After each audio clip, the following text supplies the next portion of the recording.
Welcome to the Visible Workplace podcast. Tom, great to see you.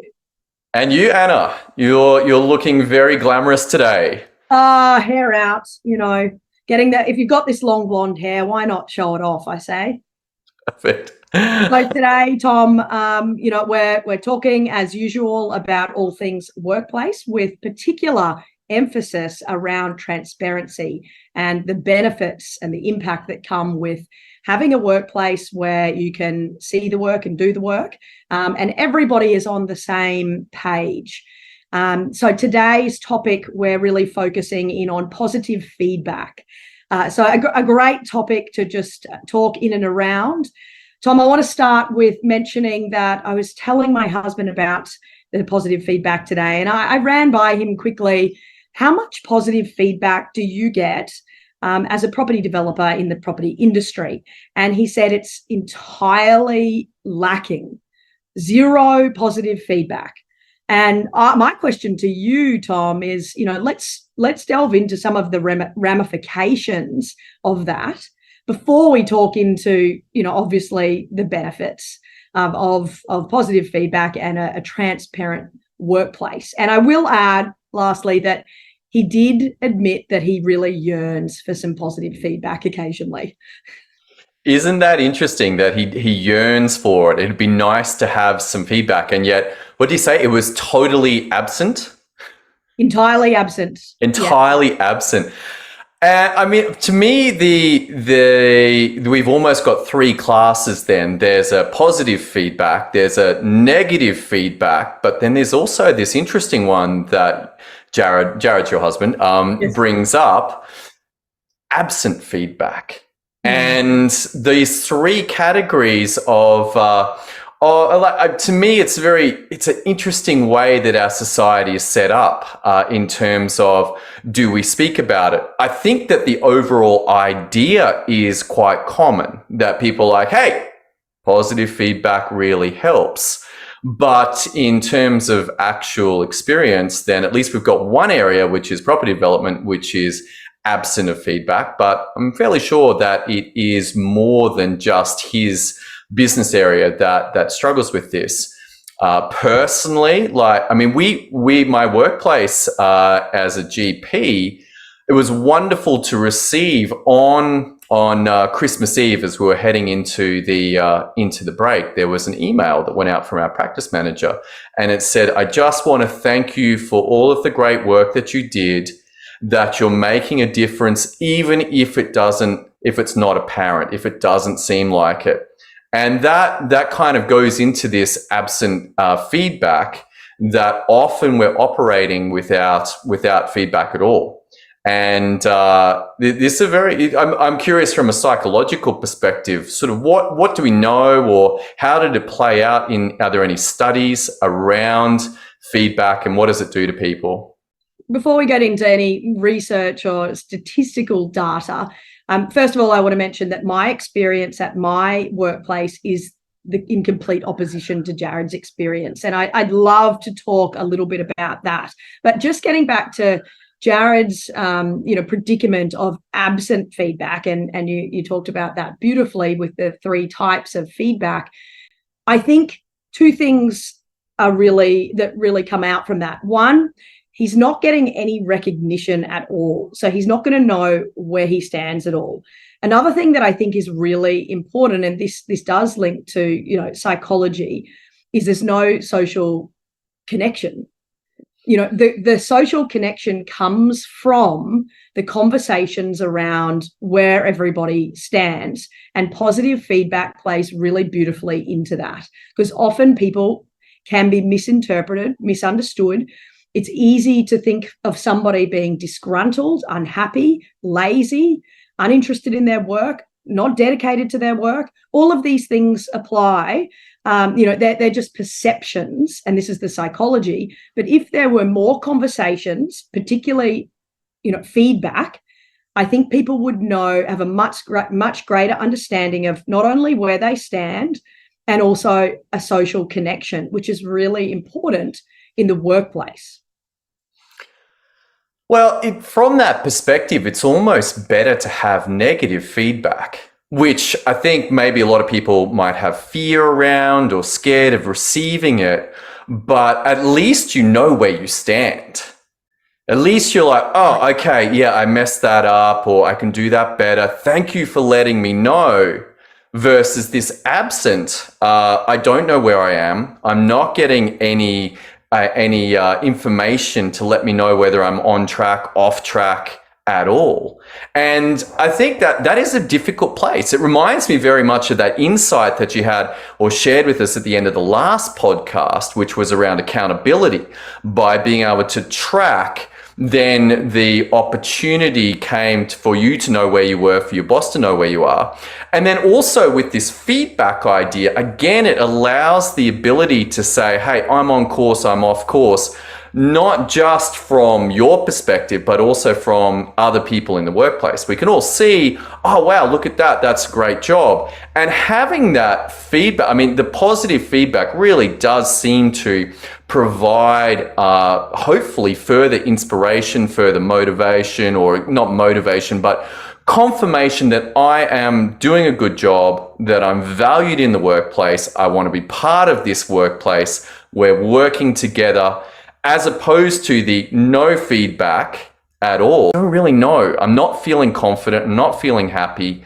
I'm not feeling like I'm part of the team, even though everything could be going really well, which is like, to me, that's the same situation we've got, which is everything's going really well. Positive feedback, I know that everything's going well. Absent feedback, I'm feeling really uncertain.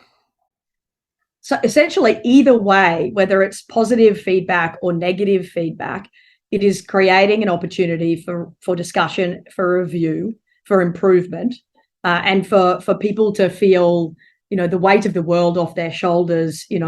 Somebody is talking to me about this, assisting me with this, not focusing on maybe what hasn't been done, but what do we need to do to get the work done? So all very positive interactions. So I was going to mention in my workplace, so they actually have a compulsory situation that they call A positive. And so it is compulsory for every employee, every worker to give somebody, doesn't matter who it is, some positive feedback.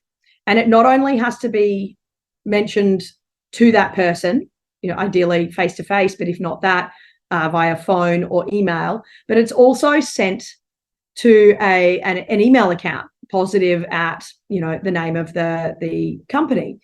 And then each day that is all that's all filed and put into an Excel spreadsheet, and it is sent to everyone, and everybody can see all of the positive feedback on a daily basis.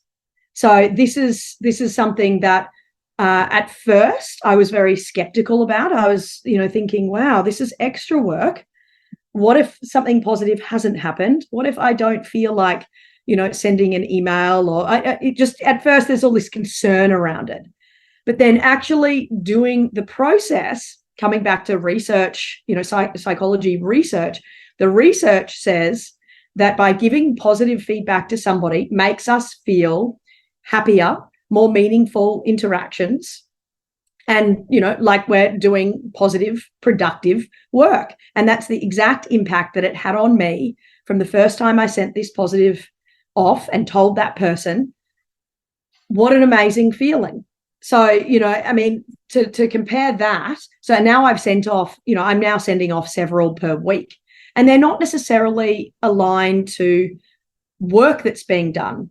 I sent one to a colleague a couple of days ago, just writing to her saying, how much courage she brought to the table when she announced that she had to leave for personal reasons. And it was a confronting situation for her. I didn't even know the background of her personal, situation. I didn't know she was struggling, and how courageous it was to tell her entire workplace at this meeting that we have. We have 2 meetings every week, Monday and Wednesday, and to send that off to her felt incredibly supportive. And she wrote straight back saying that meant the world to me. And we're immediately more aligned. We're immediately inclined to have each other's backs for the duration of the time she works for the company.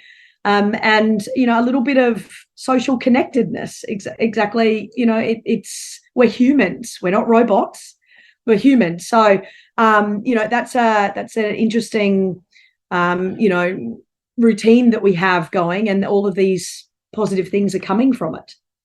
What's interesting to me is that you're getting a lot of benefit from sending.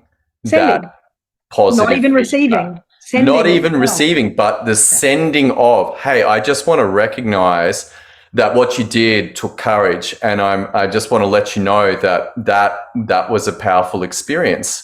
And it, like, who knows, maybe she got 5 other ones. Maybe that was the only recognition that she got. And we don't know. But that might have shifted her mood substantially.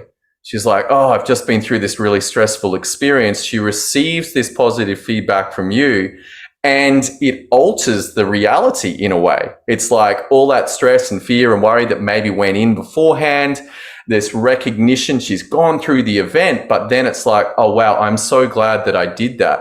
And next time it comes around to perhaps sharing a similar situation, there's a different experience than perhaps she's had before. Who knows? I don't know. Maybe she's been through this 8 times before, and it's like, no, I know exactly how to do this. But if not, then there's more confidence to be able to be willing to be vulnerable in that experience. And I think, the next question, so just recognize that the culture of your workplace is supporting this and has set this up as a structure. I mean, you're in the psychology world, so hopefully they went, you know what, it'd be a really great idea if we did this. Question for you, have you received any positive feedback yourself? I have. Oh, So great.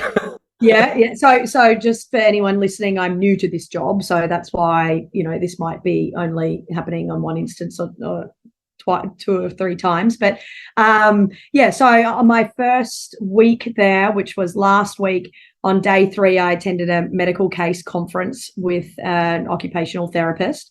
And in attendance of that meeting was a client and also a general practitioner. And afterwards, so the meeting went really smoothly, and I was really observing how she, handled the appointment and all of the things that she had to bring up. And then afterwards, we had a really great conversation, and we took that in whatever direction we wanted, and I got a lot out of it. And funnily enough, she felt that she got something out of it, despite her being the one that was doing the teachings.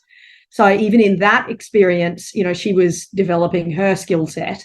And often they do say that through the experience of teaching is, a greater sense of learning. So, I got my first positive that day, and, it felt really nice. And coincidentally, I had sent her a very similar positive as well, only, moments beforehand, that she wouldn't necessarily have read yet. So we were on the exact same page, and it was a really binding experience. And from that, from the learnings were great, but from the positives, I came away with feeling how fortunate I am to have someone like her in my workplace.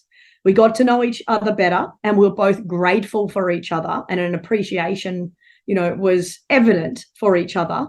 And I said to my husband that night, Jared, I said, I'm so lucky to have someone like her in the workplace.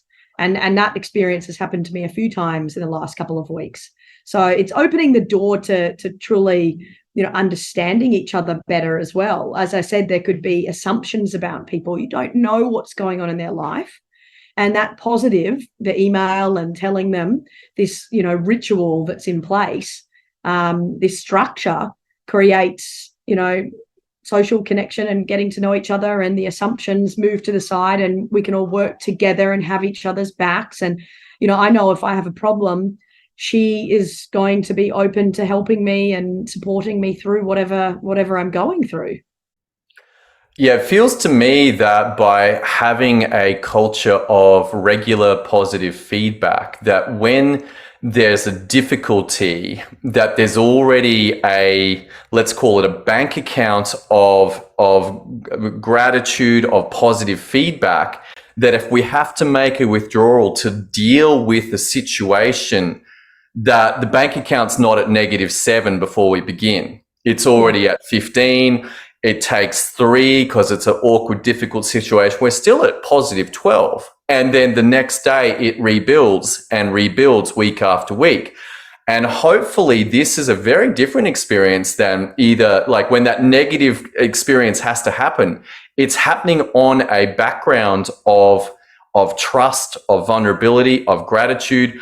If I have to have an awkward conversation with someone, then it's a very different experience. If I've never given them any positive feedback at that point, versus I already have a backlog of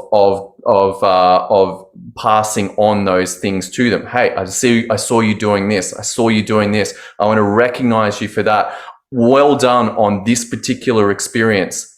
Very, very different. And not only given that absent feedback does not build this bank account to work with. That's right. And then there's also the link to the clear expectations.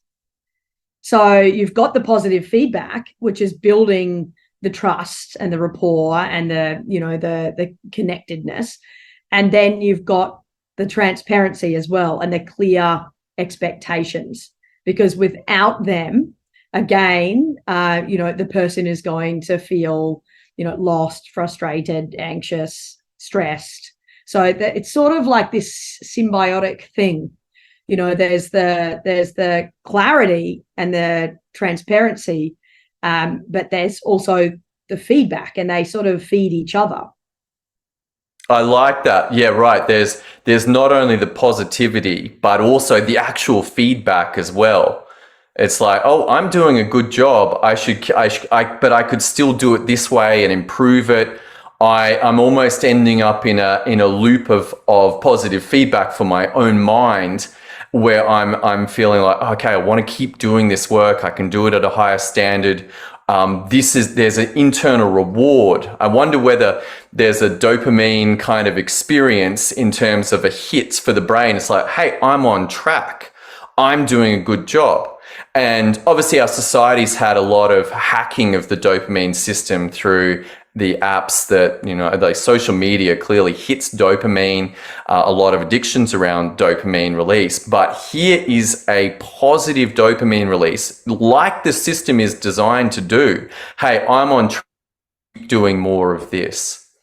Well, there's also on the other side, so someone is giving the positive feedback, assuming they're, a line manager or somebody, superior to your role.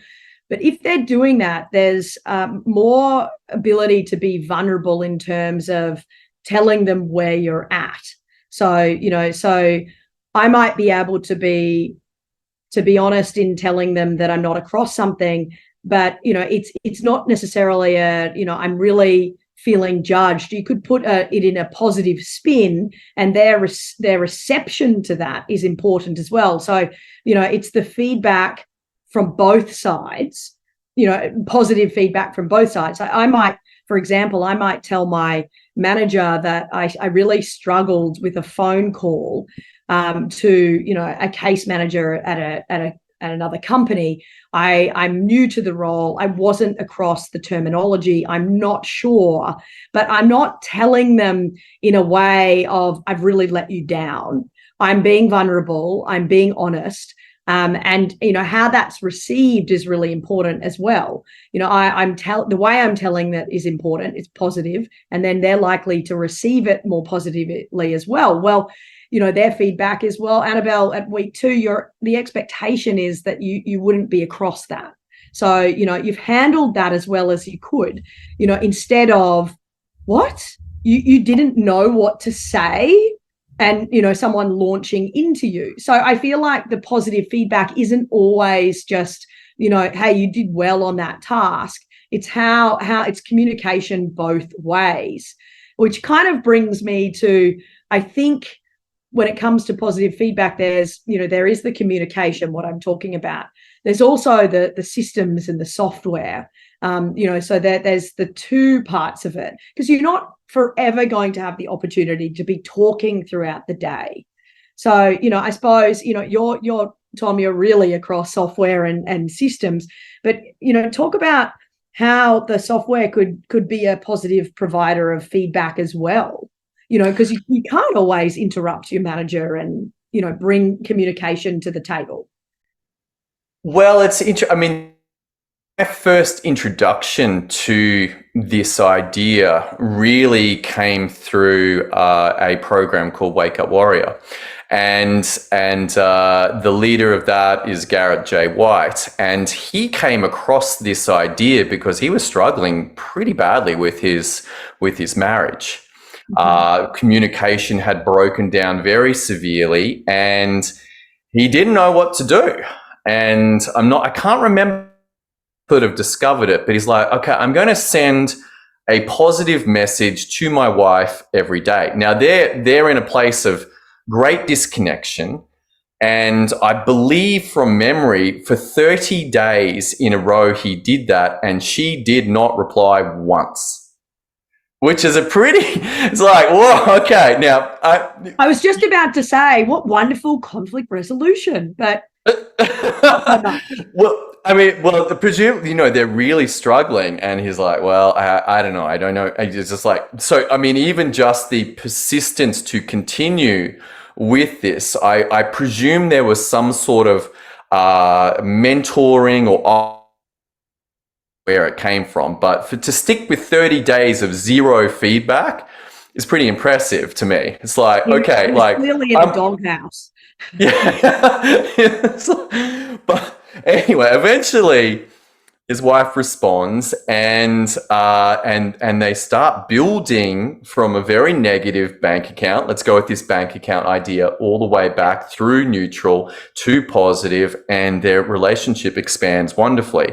And over years of doing this, then they have a very close relationship, wonderful relationship.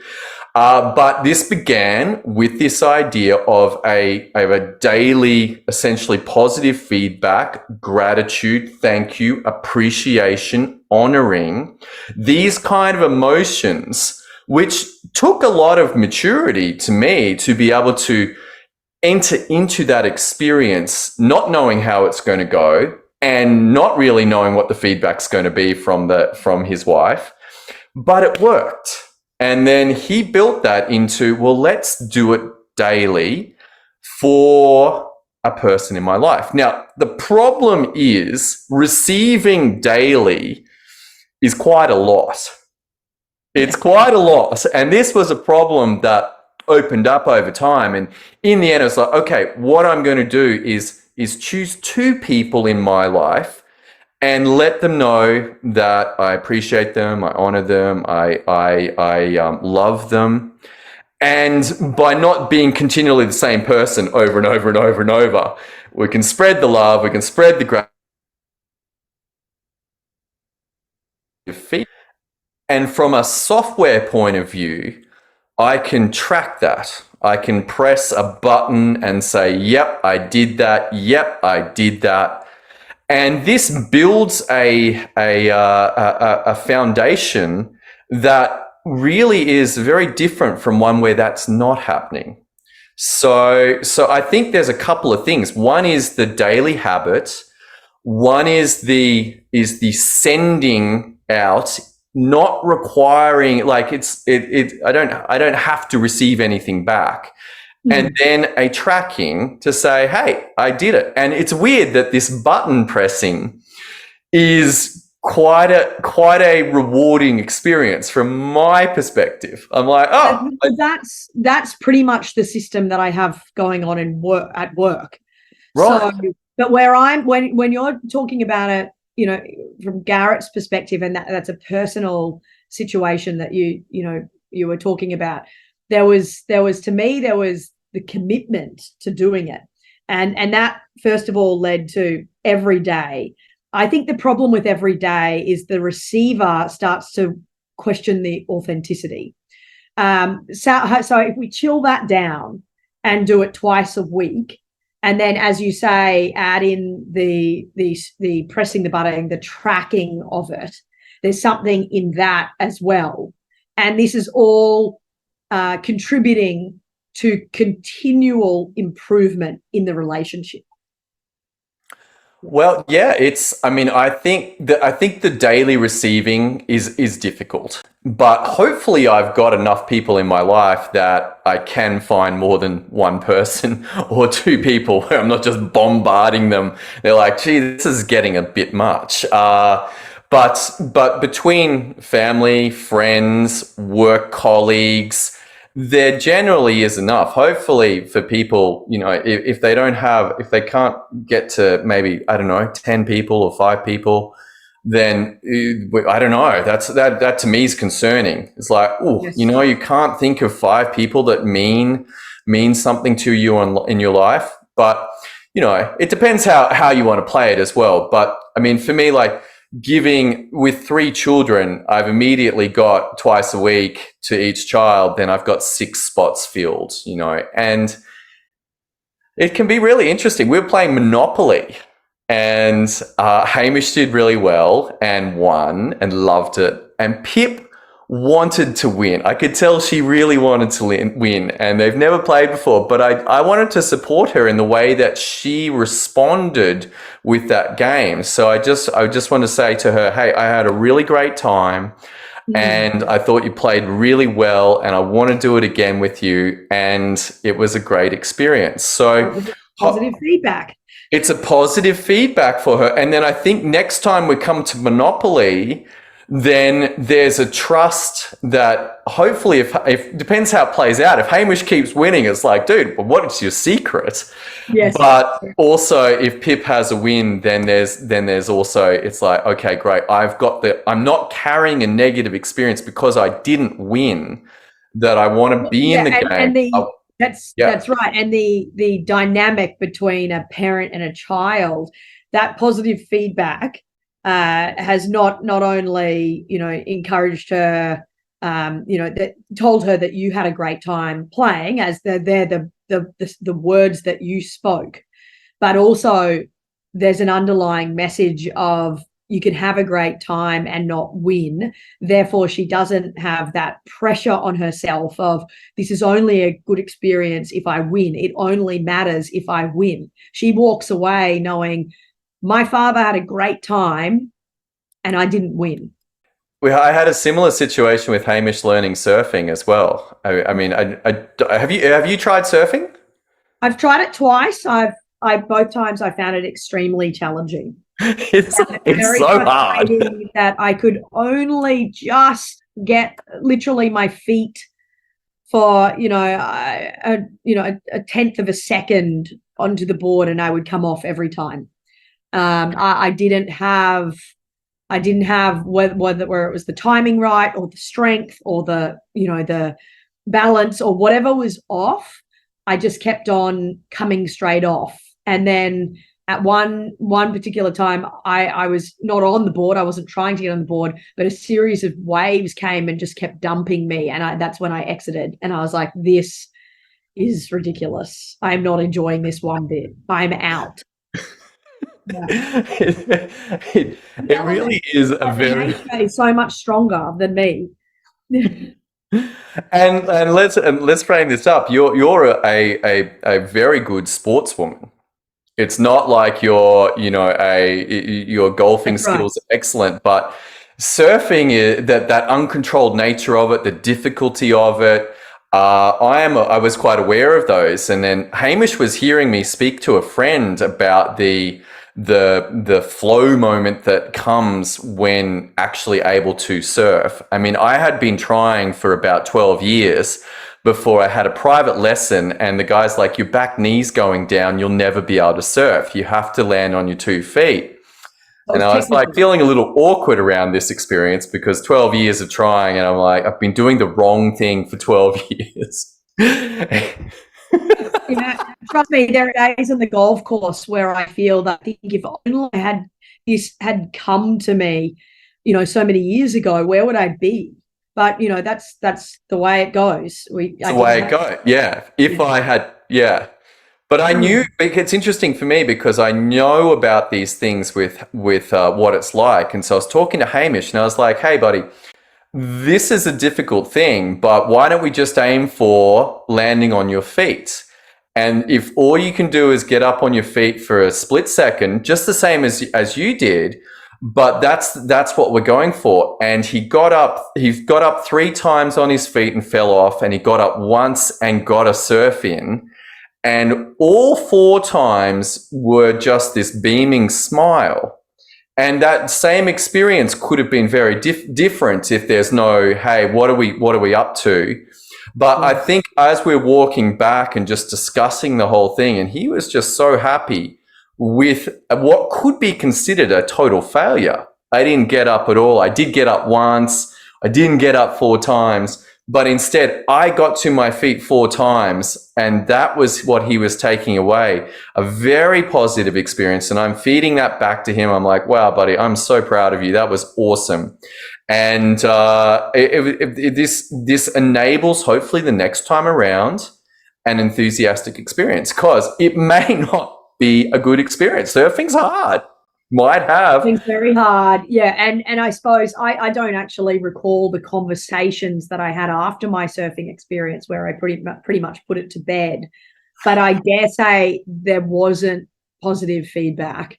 There wasn't any positive talk about today was challenging, but, there were some good things in that. And, perhaps next time, there wasn't, I don't remember there being any talk about next time. So there wasn't any ongoing enhancement.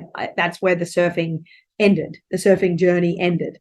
So fascinating. I suppose, coming back to positive feedback, in that particular situation for me, there was no, I wasn't fostering a sense with the person that I was with at the time. There was no sense of camaraderie or teamwork or anything to enhance a positive situation for me to continue to surf and continue to improve. Well, it really comes back to the workplace being that there will most likely be difficult things at work that happen or are required. And just looking at this kind of surfing experience between your experience and Hamish's experience, 2 totally different outcomes for a desire to continue into a difficult experience because of positive feedback. That's what's very clear to me. It's really interesting.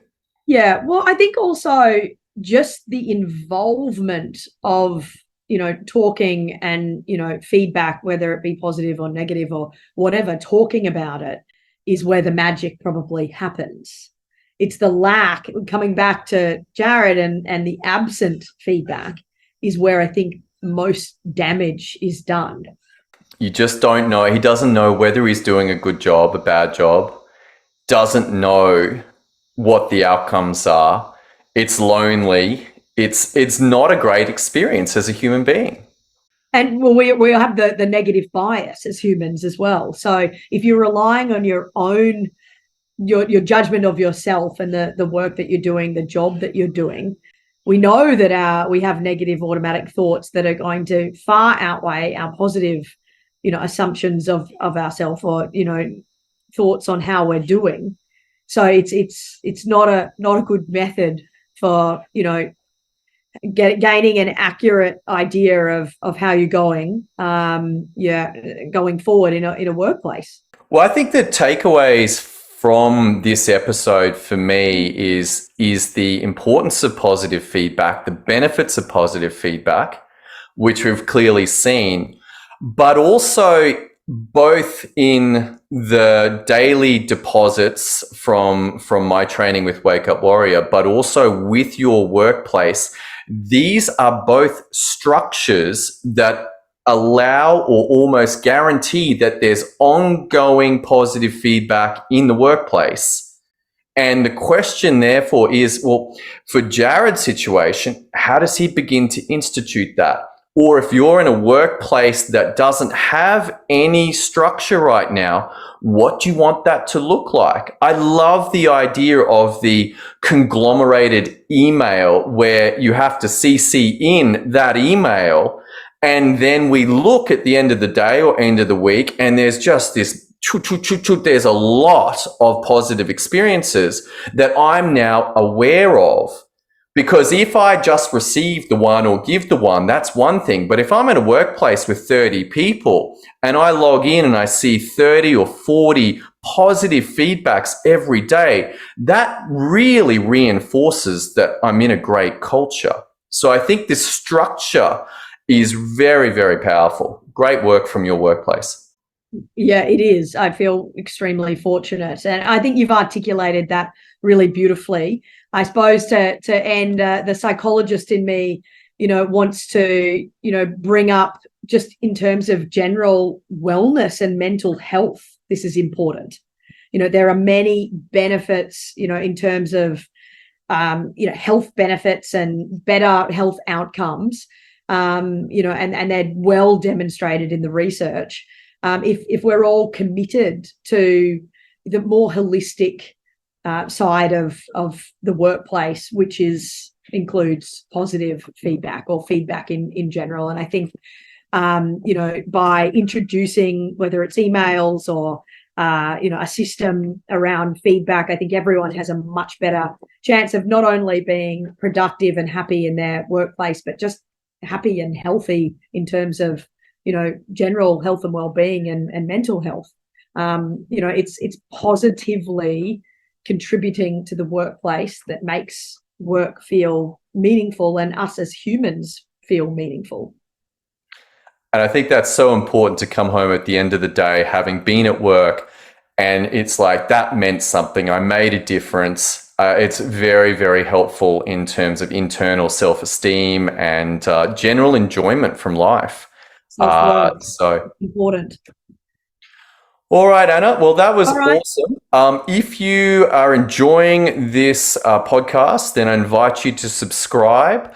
And if you know someone that would benefit from this particular episode, that their workplace doesn't have this structure in place for positive feedback, then I invite you to share it with them. And hopefully we can increase the amount of positive feedback in the world. And that sounds like a really great thing.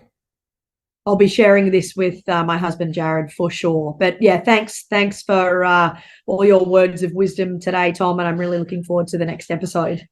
Fantastic, Anna. The same for you. Thanks, everyone, for joining us, and look forward to seeing you on the next episode of The Visible Workplace. See you then.